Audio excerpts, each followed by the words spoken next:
Thank you. Welcome to today's City Council work session.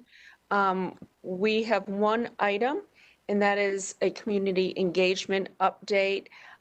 Linda Jones is here to speak to us about that. We'll be taking a break in between our work session and the start of the council meeting. Thank you. Thank you, Mayor and members of the council. Good morning. Thank you for the opportunity to come before you and give you a community engagement update. I am here also with Mickey Fern as a consultant as well. Wanted to, presentation ready? Thank you. Linda, we're having a hard time hearing you. Okay, can you hear me now? Yes, that's better. Okay. Good morning, Mayor, members of the council. Thank you for the opportunity to come before you and give you a community engagement update. I am accompanied by Mickey Fern, which is our consultant. Can you see the presentation okay? So what is community engagement? Community engagement is the process of working collaboratively with and through groups of people affiliated by geographic proximity, special interest, or similar situations to address issues affecting the well-being of people. It is a powerful vehicle for bringing about environmental and behavioral changes that will improve the health of the community and its members. Community engagement often involves partnerships and coalitions that help mobilize resources and influence systems, change relationships among partners, and serve as catalysts for changing policies, programs, and practices. And this is being referenced from the CDC 1997. So why is community engagement important? It's important for decision making because it leads to better decisions that are more trusted and creditable, and supports increased citizen influence in decision making. It's important for community and democracy, which builds strong communities with a greater sense of connection, belonging, and ownership. It improves citizens' understanding of issues, builds citizens' confidence, and strengthens our democracy. It also is important for city building, which plays a major role in building a great city, creates efficient, realistic plans, and improves project outcomes, fosters innovation, and civic pride. So when we engage our citizens of Raleigh, we use the community engagement values that are referenced from our City of Raleigh strategic plan. Collaboration, responsiveness, and stewardship. Collaboration because it encourages partnerships and information sharing across departments and throughout the city. Responsiveness because the potential well-being of our community depends on the availability of good information, especially with the advancement of technology. And stewardship, in order to maintain public trust, we operate with accountability and responsibility. So we feel that these are important in engaging the community. So the Division of Community Engagement is a service unit of the Housing and Neighborhoods Department, engaging and valuing the various voices and perspectives in the community. While many of our programs are neighborhood-based, we continuously seek opportunities to reach and serve the community.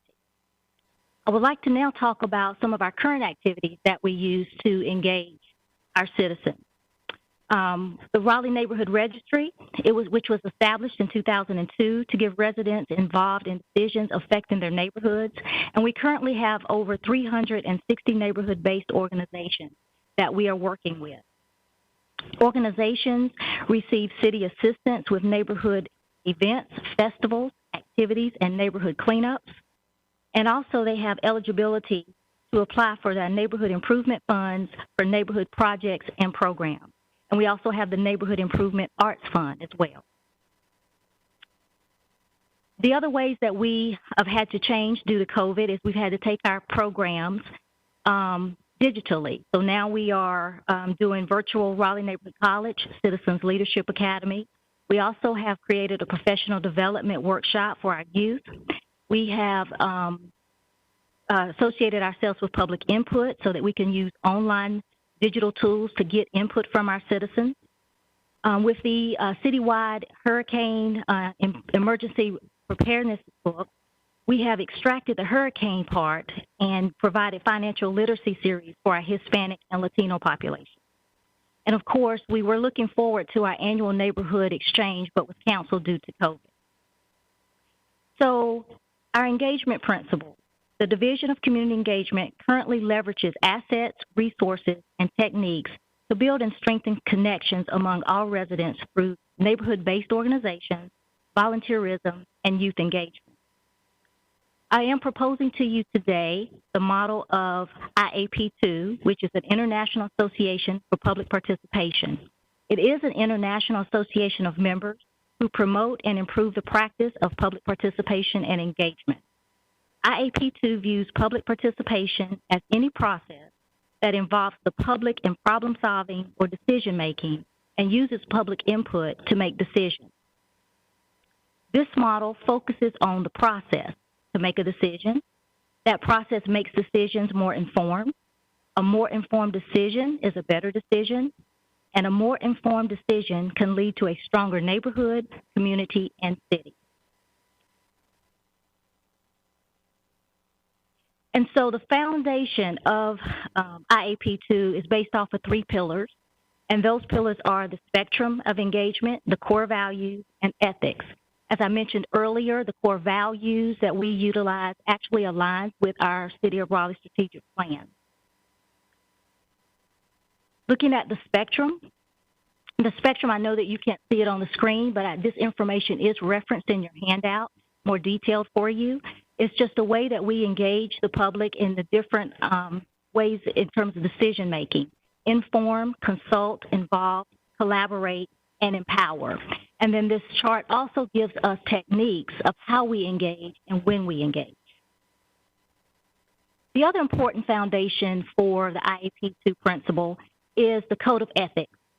So I would like to take time here and highlight all of the ethics that we have, because I want you to see how they align with, again, the strategic plan, our city values, and how we are currently engaging. So purpose is number 1, which simply is, why are we doing this? It supports public participation as a process to make better decisions that incorporate the interests and concerns of all affected stakeholders and meet the needs of decision-making bodies. Number 2 is the role of the practitioner. We enhance public participation in the decision-making process and assist decision-makers in being responsive to the public's concerns and suggestions. Trust. Of course, we want to make sure that we are providing accountability and responsibility and building those trust relationships and a credibility with our community. Number 4, defining the public's role. We will carefully consider and accurately portray the public's role in the decision-making process. And this, again, refers back to the spectrum, which gives us the levels of engagement. Openness. We want to encourage the disclosure of all information relevant to the public's understanding and evaluation of a decision. Access to the process. We will ensure that stakeholders have fair and equal access to the public participation process and the opportunity to influence decisions. Respect for communities. We will avoid strategies that risk polarizing community interests or that appear to divide and conquer. Advocacy. We will advocate for the public participation process and will not advocate for interest, party, or project outcomes. Commitment. We ensure that all commitment made to the public, including those by the decision maker, are made in good faith. And finally, support of the practice. We will mentor new practitioners in the field and education decision makers and the public about the value and use of public participation. And I'd also like to take a note here that the newly created Planning and Development Participation book actually includes the IAP2 framework and techniques. Also, I'd like to say that my staff or community engagement staff has been trained in the IAP2 principle as well. Next steps, coming to you today asking for guidance in creating a principle-based engagement strategy that will advance communication and create opportunities for the community to weigh in on community issues. That completes my presentation. I will be happy to take any questions and also remind you that the consultant, Nikki Fern, is accompanying me here today.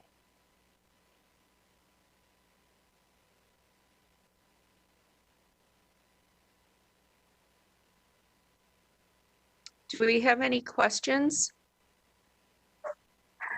Counselor Knight and then Counselor Branch. Thank you for the presentation. I think this was great timing and very responsive.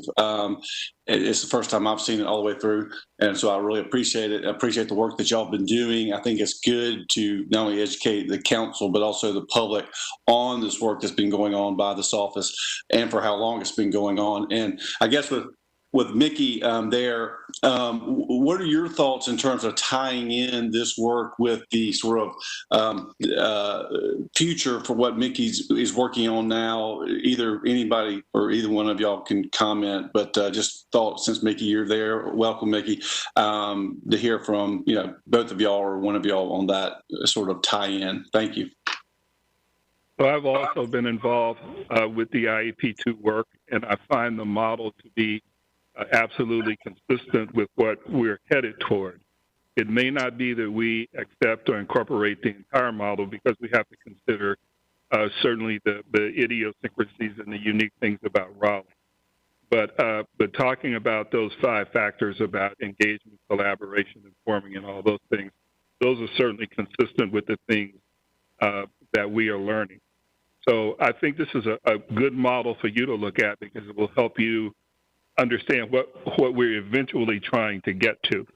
But we're still going to end up with something that does reflect the unique needs of Raleigh. We're not going to take a national model and try to impose it here. We're going to take the best of that model and then take what we're learning from our community engagement stuff and apply it to that. So, and I've been excited to work with Linda at the hip on a day-to-day basis. We continue to compare notes to make sure that things are aligned. So I think the alignment's going to be there. And I think the alignment is the important part as your work moves forward, Mickey, to make sure that alignment occurs and continues with Linda's shop. I think I got an email recently that said since the CAC action that no community engagement is going on in the city of Raleigh.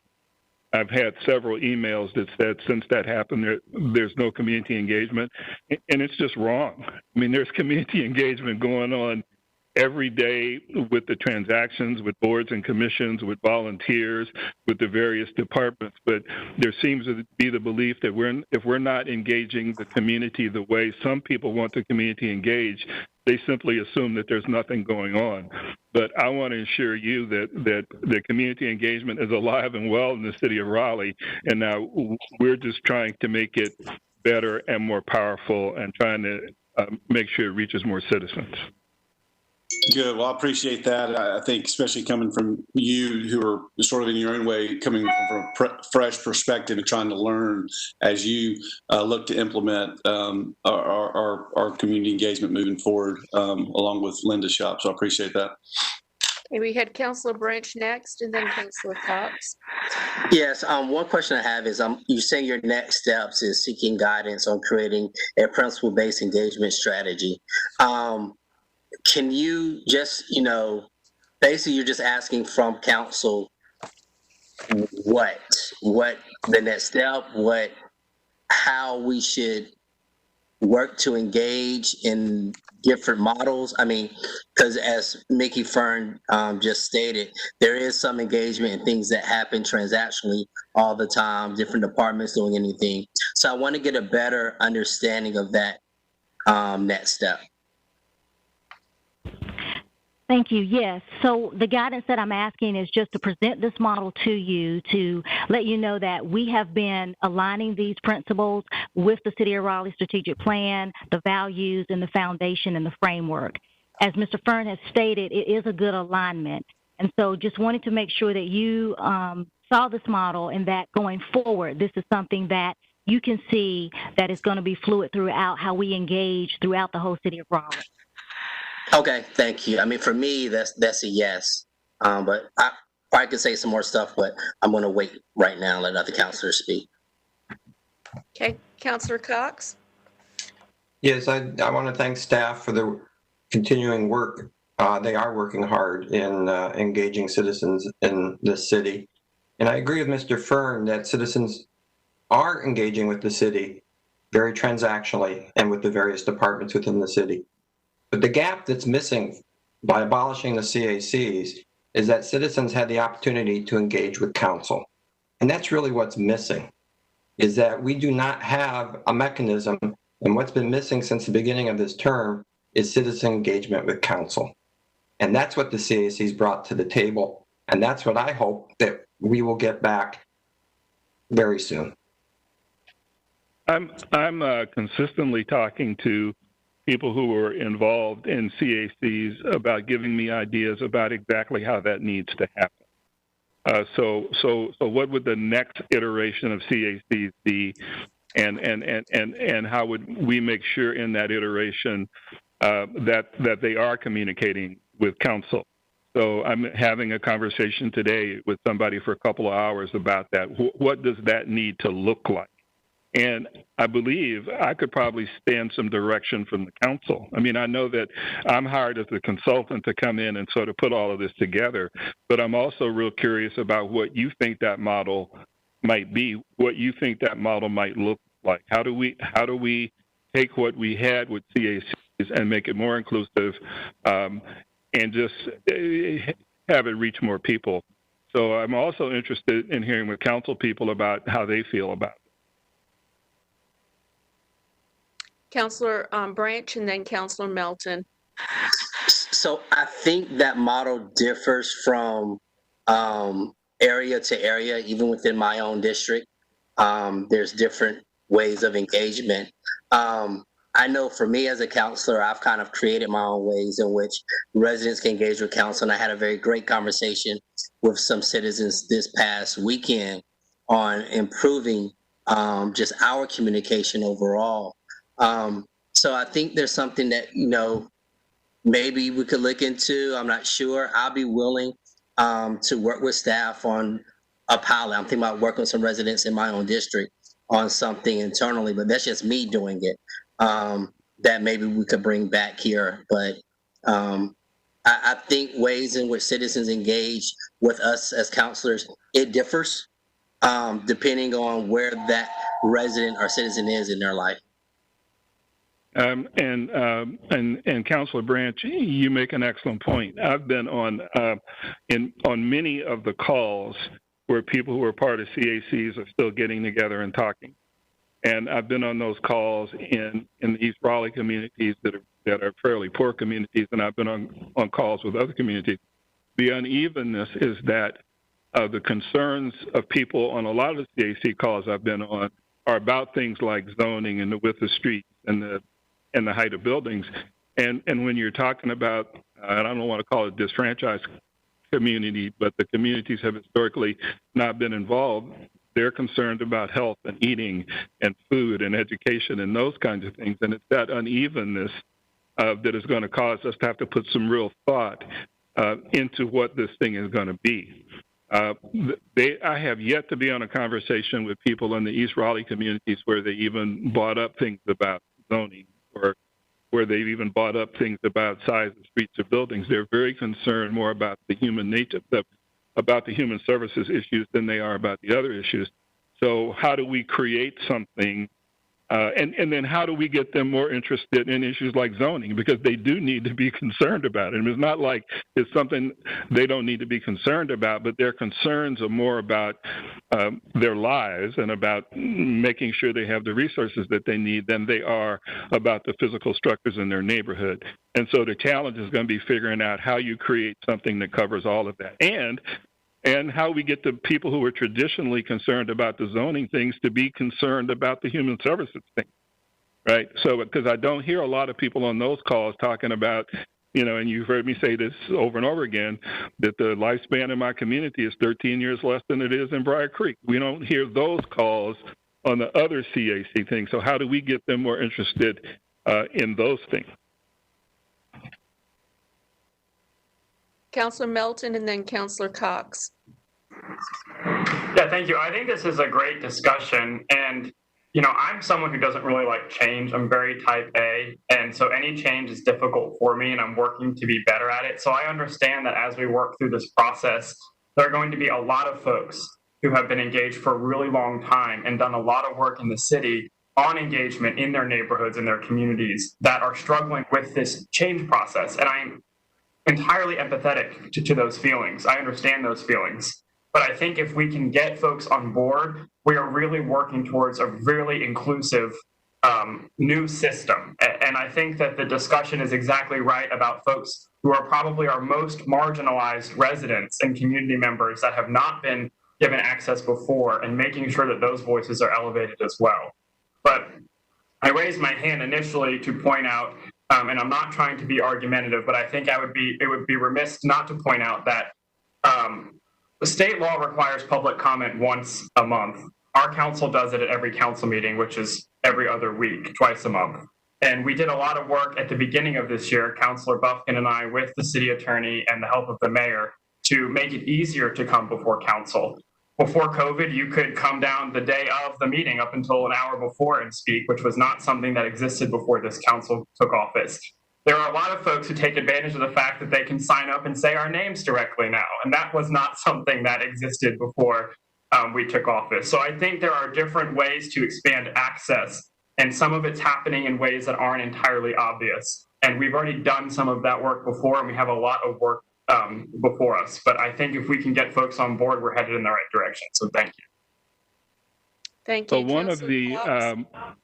one of the concerns I've had since the beginning of this, and this is a issue that people have all over the country, is that the traditional activities and rituals and processes of community engagement, those traditional things that people do, are blinding us to new possibilities.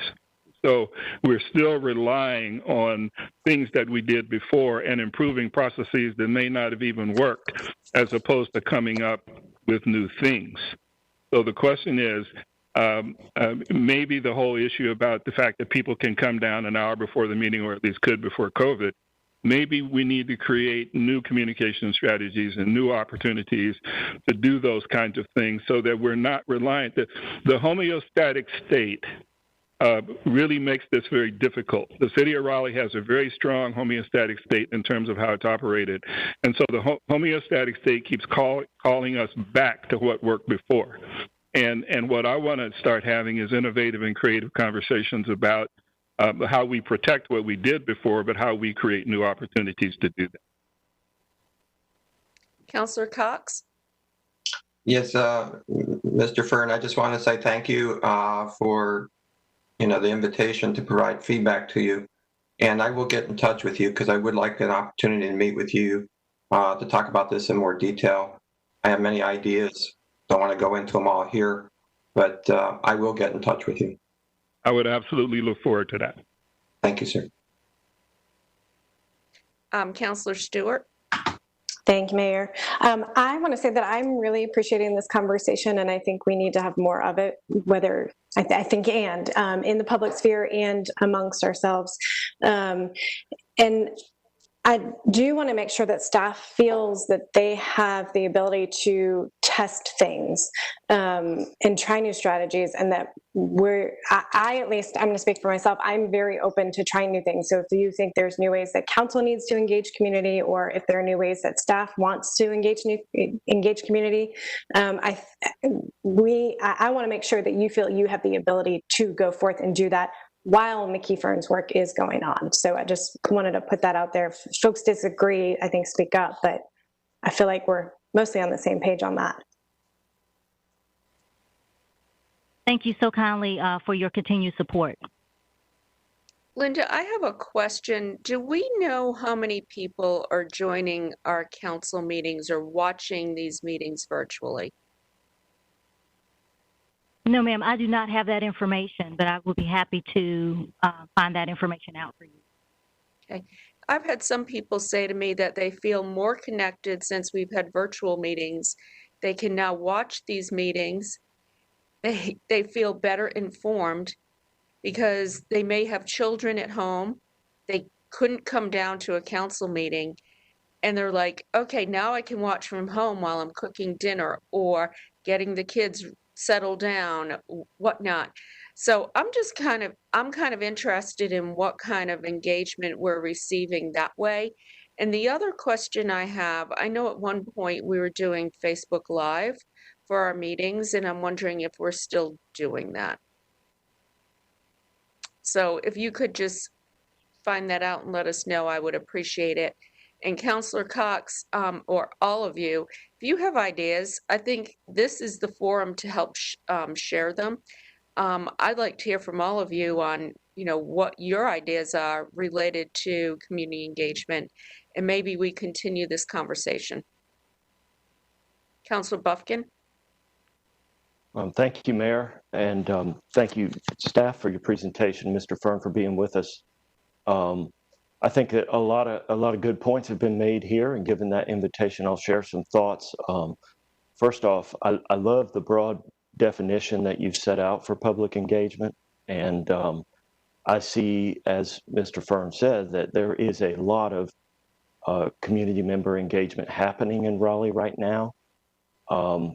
We had a town hall meeting, and Mr. Fern was featured prominently on our agenda, and I think it was a very productive session, and I thank you for being there.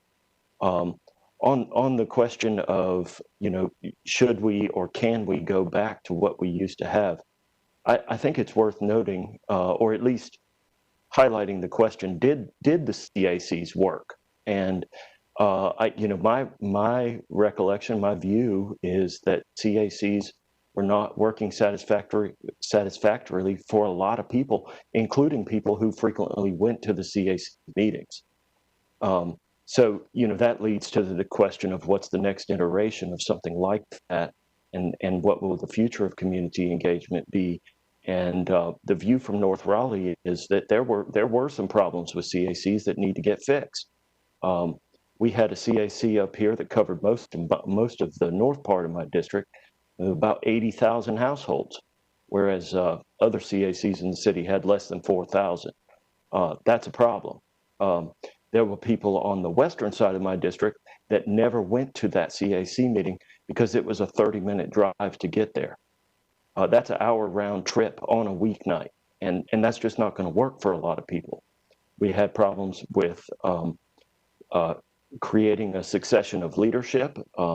One CAC leader that I know has been chair of the CAC for about 12 or 14 years, mostly because nobody else stepped up to lead the organization. So this is some warning signs in terms of do we have a healthy organization? And then finally, I might say that there is a lot of engagement going on with City Council.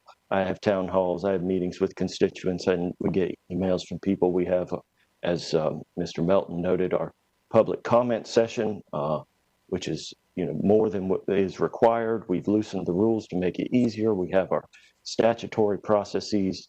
So there's a lot of engagement going on, and this seems to be a productive update, and I look forward to the end product. So thank you.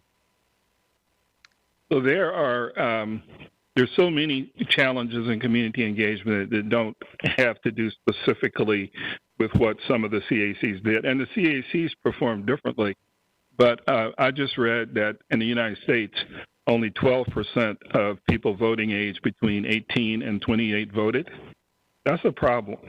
That's a huge problem with community engagement. That's a huge problem with community and civic stewardship. So we're having to work on those things, and I'm working with people on Linda's staff and with the Caldwell Fellows at North Carolina State University just to look at that issue.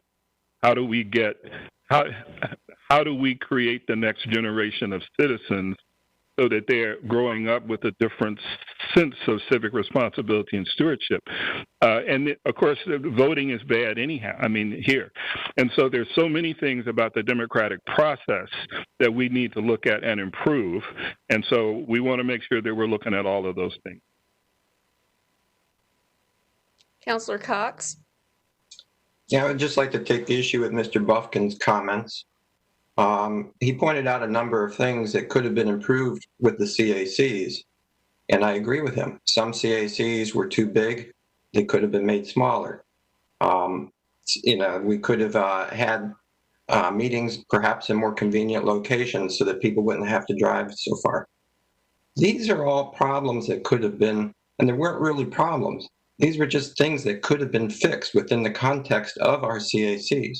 We didn't have to throw everything out in order to fix these things. We could have worked with the people, all of the hundreds of volunteers who have participated in the CACs, to fix these things and make the CACs a better institution than what it was.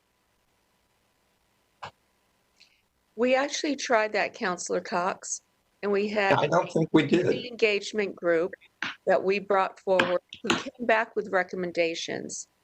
And there was a lot of pushback from the CACs. When that was 3 years ago, 4 years ago. In fact, Mickey was somewhat involved in that process. You might remember the talk about the green people and the conversations that we had. There were 3 attempts in the past about 12 years to reform CACs. None of them were successful. So I would beg to differ, and we disagree in that area. There were attempts to do just that, to unify them, to regulate, to make them more, shall we say, friendly toward members of the community who normally didn't participate due to some of these obstacles. We also tried to have term limits and encourage people to do what the Mordecai CAC did, and also Southwest.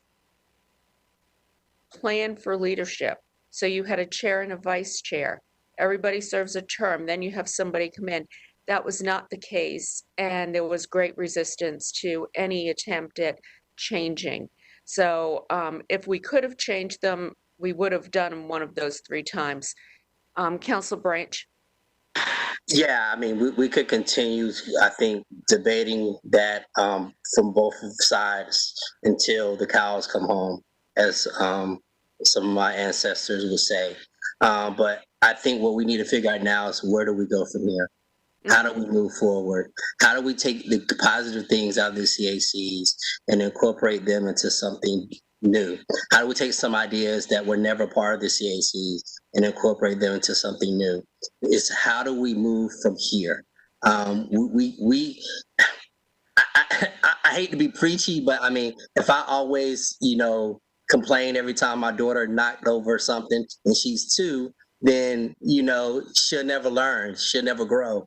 I can't keep rehashing the same thing over and over and over. We've hashed it. We have people on one side and people on the other side. The question is, how do we bring the sides together? And that's what we've hired Mickey Fern to come in and help do. That's what we've charged staff to do. I think the presentation today lays down the framework of how we go forward and how we move. So I look forward to working with all of my fellow council members, all of the community, for those that want to be involved at whatever level they choose to be involved, on how we go forward from here. Thank you. I couldn't have said it better, Mayor Pro Tem. Thank you. Do we have any other questions? Okay. So, Councilmember Cox, do you want me to initiate the us getting together, or will you have somebody get in touch with me? We can coordinate through the staff office and work it out that way. Okay, I'd like to do that as soon as possible. Okay, thank you. Okay. Thank you, everyone. So we are going to adjourn this work session, and we will be back at 1 o'clock for our regular meeting. I want to thank Linda and Mickey for being with us today and leading very positive discussion. Thank you. Thank you all as well. Okay.